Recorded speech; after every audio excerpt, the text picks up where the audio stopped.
எங்க அண்ணன் மயங்கி விழுந்துட்டாரு. எப்படியாவது காப்பாத்துங்க. எவ்வளவு செலவானாலும் பரவாயில்ல. நீங்க கொஞ்சம் வெளியே இருங்க. நர்ஸ் இவரை வெளியே அனுப்புங்க. டாக்டர் எவ்வளவு செலவானாலும் பரவாயில்ல. எப்படியாவது காப்பாத்துங்க ப்ளீஸ்.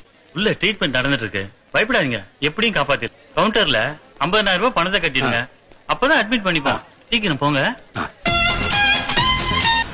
டாக்டர் எங்க அண்ணனுக்கு இப்ப எப்படி இருக்கு? சீரியஸ் கண்டிஷன்ல தான் இருக்கு. நினைவு லேசா வந்தது. உங்களை கூப்பிடலாம்னு பார்த்தேன், அதுக்குள்ள மயக்கமாயிட்டாரு. சீஃப் டாக்டர்கிட்ட சொல்லி முதல்ல சீரியஸா இருக்க மாதிரி காட்டுவோம். நாங்க எவ்வளவோ ட்ரை பண்ணோம், பேஷண்ட் இறந்துட்டாரு.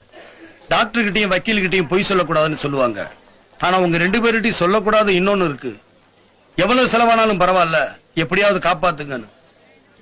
அத மட்டும் சொல்லிட்டா போதுமே. புரியல? செத்து போயிட்டான்னு கவர்மெண்ட்லயே சர்டிபிகேட் கொடுத்த ஒரு பணத்துக்கு 8 மணி நேரம் வைத்தியம் பார்த்திருக்கீங்க. அதுக்கு உண்டான ஆதாரம் என் கையில இருக்கு.